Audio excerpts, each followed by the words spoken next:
Hey, welcome to the WrestleTalk News. I am Luco and DAD, and there was a lot of chat yesterday on the WrestleTalk podcast review we did of WrestleMania Night 1, and we were reading your comments here on the WrestleTalk News about whether or not Night 2, WrestleMania Sunday, could match up to Night 1 of WrestleMania 38.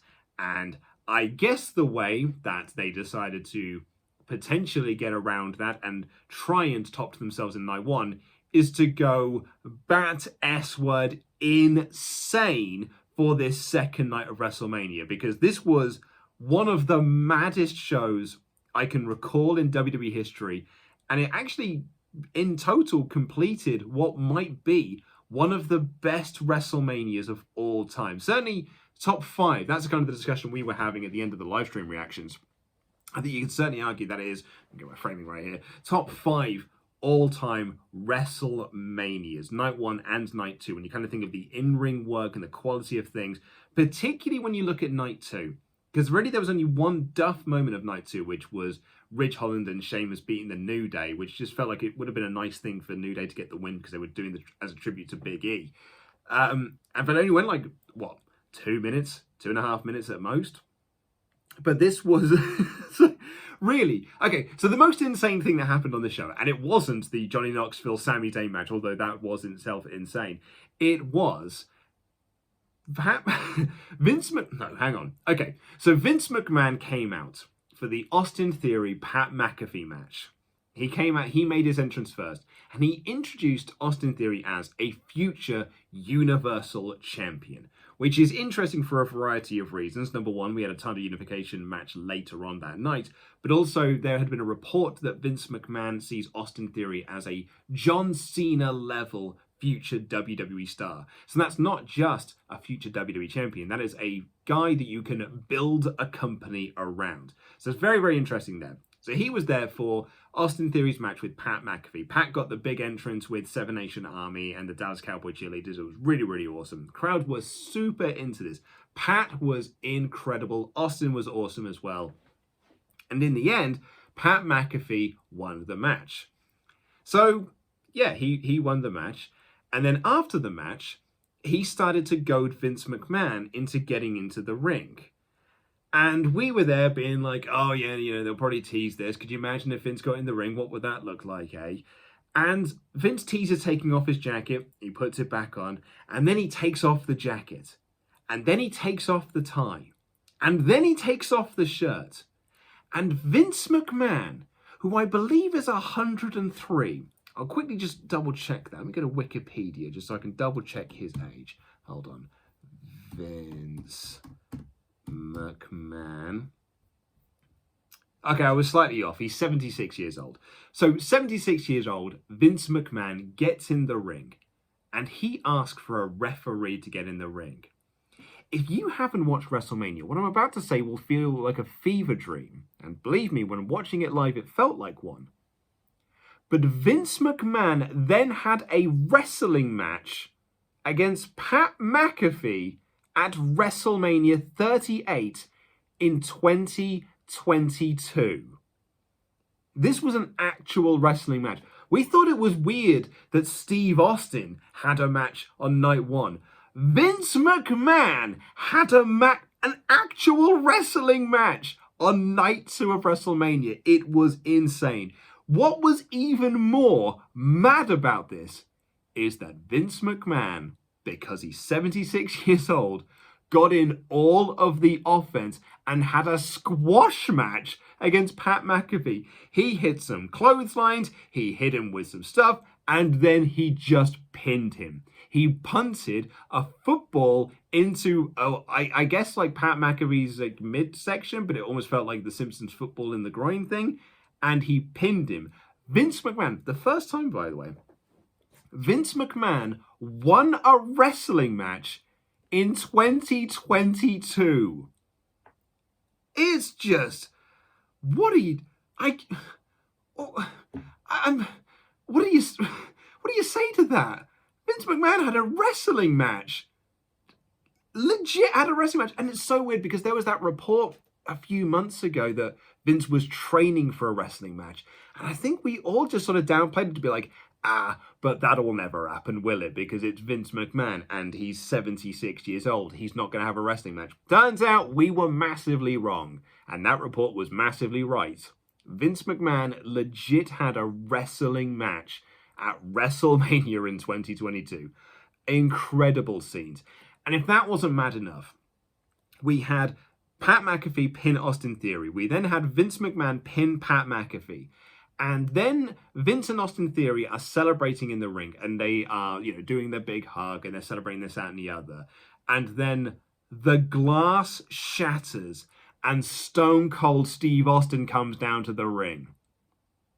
I'm not making any of this up. This isn't an Adam Blompier fantasy booking video. This is legit what happened on this show. Stone Cold Steve Austin, fresh off his win against Kevin Owens, walks down to the ring. He's a walking, he's a talking, and he gets in the ring and he stuns Austin Theory. And Austin Theory does this huge 3 triple backflip bump, and it was fabulous. And then he gets with Vince McMahon. Vince McMahon, Austin, Stone Cold Steve Austin, and Vince McMahon, WWE's greatest rivalry of all time, standing together in the ring once again, perhaps for the last time. I don't know, maybe they'll just do this again at WrestleMania 48. They're standing in the ring one more time. And Austin calls for a couple of beers. He toasts with Vince McMahon, and then gives Vince McMahon what might end up being the worst Stone Cold Stunner of all time. Because what happened was Stone Cold Steve Austin kicked Vince McMahon, who's 76, in the gut, and Vince McMahon, who was 76, sold it like he'd been kicked. It got kicked in the gut, so he kind of collapsed and fell into the ropes. He bounced back, and Austin had to wrestle him into the hole, and Vince had dropped down. It was a complete disaster. Calamity this was. Hilarious at that, but also so sports entertaining. It might go down to one of the greatest WrestleMania moments of all time. It was so awesome. I loved every single second of it.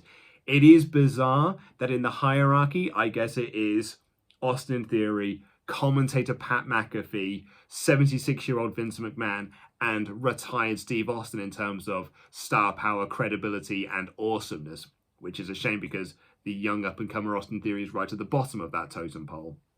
But then we have the other side of this, which is who is the worst Stone Cold Stunner of all time? Is it Linda McMahon? Is it Mae Young? Is it Donald Trump? Or is it now the new Vince McMahon one, which I think was as bad as the first time he took the stunner? There was actually an Ultra Chat we got in during the live reaction to this on the WrestleTalk podcast channel that said Adam should do a list video on the worst stunner cells of all time. Legit, not the worst idea we've ever heard. We may in fact do it. So that was an insane... I've just talked for 8 minutes there about how insane that was. And I loved every single moment of it. But this was a very big night, because that's not really the big news of this. Roman Reigns pinned Brock Lesnar clean in the middle of the ring. A very, very short match. Let's see if Cage Match have actually got a time for us, because it didn't feel like it was long. Hold on. Brock Lesnar... search. Thank you, Cage Match, by the way. Always a wonderful service. Matches. 12 minutes and 17 seconds. Yeah, 12 minutes this match went, and it was exactly what you'd imagine it was. They both hit spear. Well, Roman hit some spears and Superman punches. Brock did some German suplexes in the F5. And in the end, Roman hit a spear, and he won. And he is now the unified WWE and Universal Champion in what felt like a really big match. This felt like very big time. This felt like a really important deal on top of what was already quite an insane night of action. Earlier in the night, RK Bro retained the Raw Tag Team Championships against Alpha Academy and the Street Profits. Afterwards, by the way, Gable Steveson got in the ring and beat up Chad Gable, so that might be his first feud. He's likely going to be on Raw after Mania tomorrow night. Bobby Lashley beat Omos in 6 minutes. It was what you'd expect it to be. Is this my favourite match of the weekend? Is it? It might be. This might legit be my new favourite WrestleMania match of all time, but that might just be recency bias because nothing can beat the hardcore triple threat from WrestleMania X7. Johnny Knoxville beat Sami Zayn in a wacky as all get out, anything goes match. I could sit here and go through this blow by blow. Not gonna, that's not the point of this video. And even if I did, it would not convey what actually happened in this match. This is one of those matches that you have to go out of your way to see. I also think it's going to split opinions. In the room, our peanut gallery thought this was hilarious, thought it was so funny, so entertaining, so wacky, so outrageous. It was a fun house match I absolutely adored. But I can also see the other side of it. Dave Meltzer called it horrible at times.